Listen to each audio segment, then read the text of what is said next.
नमस्कार. आज आपण अगदी झटपट तयार होणारा अतिशय चविष्ट बोंबील मसाला बनवणार आहोत. खूप छान चविष्ट आणि अगदी झटपट तयार होतो. तर हा बोंबील मसाला तुम्ही अगदी चपातीबरोबर, भाकरीबरोबर किंवा अगदी भाताबरोबरसुद्धा खाऊ शकता. एकदा हा बोंबील मसाला अशा पद्धतीने बनवून खाल्लात तर नेहमी अशाच पद्धतीने खाल असा हा बोंबील मसाला तयार होतो.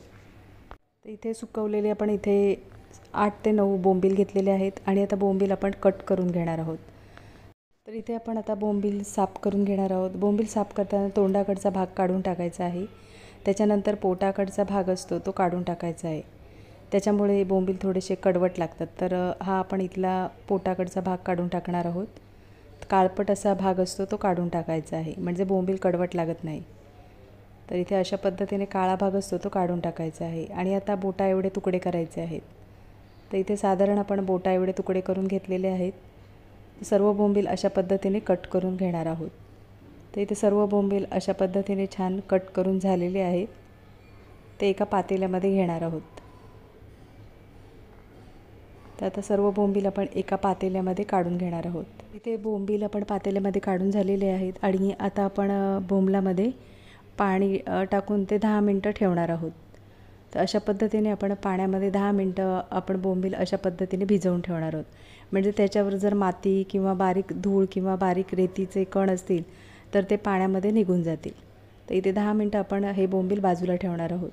तर इथे 10 मिनटं झालेली आहेत आणि बोंबील आपण आता स्वच्छ अशा पद्धतीने हलक्या हाताने अशा पद्धतीने धुवून घेणार आहोत. म्हणजे त्याच्यावर जी माती किंवा धूळ असेल ती निघून जाईल. तर इथे अशा पद्धतीने आपण 2 ते 3 पाण्याने स्वच्छ बोंबील धुवून घेणार आहोत. तर इथे बोंबील एक पाण्याने धुवून झालेले आहेत. आता आपण दुसऱ्या पाण्यामध्ये 2 ते 3 पाण्याने बोंबील स्वच्छ धुवून घेणार आहोत. तर हे बोंबील आता 2 ते 3 पाण्याने स्वच्छ धुवून झालेले आहेत आणि आता ते आपण थोड्याशा तेलावर परतवून घेणार आहोत. तर असं परतवून घेतल्यामुळे त्याचा जो सुक्या मच्छीचा थोडासा स्मेल असतो तो नाहीसा होतो. तर नक्कीच असे बोंबील तुम्ही नक्की करून बघा. तर इथे आपण फ्राय पॅनमध्ये थोडंसं तेलाचा वापर केलेला आहे आणि अगदी 1 मिनिटभर आपल्याला अशा पद्धतीने मीडियम गॅसवर आपल्याला बोंबील छान परतवून घ्यायचे आहेत. असं केल्यामुळे जो मच्छीला वेगळा असा स्मेल येतो तो येत नाही. तर लक्षात ठेवा, सुकी मच्छी बनवताना नक्कीच अशा पद्धतीने करा, म्हणजे सुक्या मच्छीची चवसुद्धा वाढते. तर नक्कीच अशा पद्धतीने ही रेसिपी बनवून बघा. ते 1 मिनिट झालेलं आहे. गॅस बंद करायचा आहे आणि हे बोंबील आपण जे भाजून घेतलेले आहेत ते बाजूला ठेवायचे आहेत. एका पातेल्यामध्ये आपण फोडणीपुरते तेल गरम करून घेणार आहोत. तेल छान गरम झाले की त्यामध्ये आपण 2 मोठे बारीक चिरलेले कांदा छान लालसर होईपर्यंत आपल्याला परतवून घ्यायचा आहे. अगदी कांद्याचा रंग बदलेपर्यंत कांदा छान आपण स्लो गॅसवर तळून घेणार आहोत. तर इथे पाहू शकता कांद्याचा साधारण रंग बदललेला आहे. कांदा छान तळून झाल्यानंतर आपण कांद्यामध्ये 1 चमचा आलं लसूण पेस्ट, इथे आपण आलं लसूण पेस्टचा वापर करणार आहोत. आलं लसूण पेस्टमुळे खूप छान अशी चव येते. तर आलं लसूण पेस्ट आपण कांद्यामध्ये छान परतवून घेणार आहोत. तर गॅसची फ्लेम स्लो ठेवायची आहे आणि कांद्यामध्ये आलं लसूण पेस्ट छान परतवून झालेली आहे. आलं लसूण पेस्ट परतवून झाल्यानंतर आपण घरगुती लाल तिखट 2 चमचे, लाल तिखट हे तुम्ही तुमच्या आवडीनुसार वापरू शकता. इथे मी 2 चमचे घरगुती लाल तिखटाचा वापर केलेला आहे. आता आपण इथे लाल तिखट कांद्यामध्ये छान परतवून झालेलं आहे. लाल तिखट परतवून झाल्यानंतर आपण 1 मोठा टोमॅटो बारीक चिरलेला कांद्यामध्ये छान आपण परतवून घेणार आहोत. कांदा, मसाला आणि टोमॅटो छान आपण स्लो गॅसवर परतवून घ्यायचा आहे. तर इथे कांदा, टोमॅटो आणि मसाला छान परतवून झालेला आहे. वरून बारीक चिरलेली कोथिंबीर आणि इथे आता थोडंसं आपण गरम पाण्याचा वापर करणार आहोत. कोथिंबीर टाकल्यानंतर आपण छान परतवून घेणार आहोत. तर इथे कांदा, टोमॅटो आणि मसाला छान परतवून झालेला आहे आणि आता हा मसाला छान शिजण्यासाठी आपण गरम पाण्याचा वापर करणार आहोत. म्हणजे कांदा, टोमॅटो छान मऊ असा होईल. तर इथे अगदी 1 पेलाभर आपण गरम पाण्याचा वापर करणार आहोत. इथे पाणी टाकून झाल्यानंतर आपण मसाला म्हणजे कांदा, टोमॅटो आणि मसाला छान परतवून घेणार आहोत. अशा पद्धतीने छान मिक्स करून झालेलं आहे. तर ह्या मसाल्याला आपण एक छान उकळी येऊ द्यायची आहे. त्याच्या अगोदर आपण इथे 2 ते 3 आमसुलं म्हणजेच कोकमाचा वापर करणार आहोत. इथे तुम्हाला जर कोकम आवडत नसतील तर तुम्ही चिंचेच्या कोळाचा वापरसुद्धा करू शकता. तर आता इथे 1 मिनिटभर आपण स्लो गॅसवर वाफ येऊ द्यायची आहे.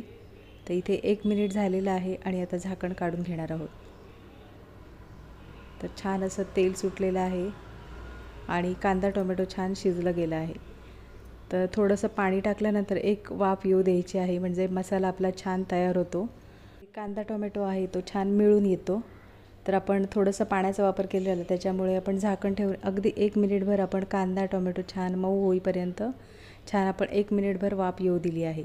आणि आता मसाला छान परतवून झालेला आहे आणि पाणी पूर्णपणे पाहू शकता इथे सुकलेलं आहे. तर इथे मसाला छान आपला तयार झालेला आहे. मसाला छान तयार झाल्यानंतर म्हणजे तेल सुटल्यानंतर आपण जे बोंबील आपण थोड्या तेलावर परतवून घेतलेले आहेत ते आपण आता मसाल्यामध्ये छान परतवून घेणार आहोत. तर अशा पद्धतीने एकदा ही रेसिपी तुम्ही नक्की बनवून बघा. खूप छान चविष्ट असे हे बोंबील तयार होतात. तर इथे स्लो गॅसवर आपण बोंबील छान मसाल्यामध्ये परतवून झालेले आहेत आणि आता अर्धा पेलाभर आपण पाण्याचा वापर करणार आहोत. तुम्हाला जर अशा पद्धतीने सुके बोंबील म्हणजे नुसता सुका मसाला हवा असेल तर तुम्ही इथे पाण्याचा वापर नाही केला तरीसुद्धा चालेल. तर अगदी आपण थोडीशी ग्रेव्ही करणार आहोत, त्याच्यामुळे आपण थोडंसं पाण्याचा वापर केलेला आहे आणि वरून बारीक चिरलेली कोथिंबीरीचा वापर केलेला आहे. इथे आता बोंबील मसाला छान परतवून झालेला आहे आणि आता चवीनुसार मीठ टाकल्यानंतर अगदी हलक्या हाताने बोंबील छान आपण परतवून घेणार आहोत, म्हणजे मीठ आहे तो सर्व बाजूला लागेल. तर अशा पद्धतीने इथे आपण बोंबील मसाला छान परतवून झालेला आहे आणि इथे मला साधारण सुका मसाला वाटत आहे, म्हणून मी इथे थोडंसं गरम पाण्याचा वापर करणार आहे.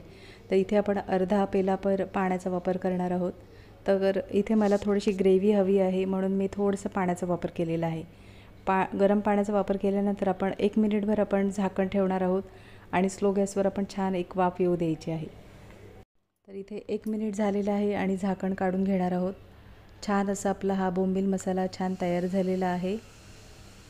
तर अगदी हलक्या हाताने आता आपण बोंबील मसाला छान अशा पद्धतीने परतवून घेणार आहोत. तर इथे पाहू शकता छान असा आपला हा बोंबील मसाला तयार झालेला आहे. तर हा बोंबील मसाला तुम्ही अगदी चपातीबरोबर, भाकरीबरोबर किंवा भाताबरोबर खाऊ शकता. तर अशा पद्धतीने एकदा हे बोंबील मसाला नक्की रेसिपी बनवून बघा.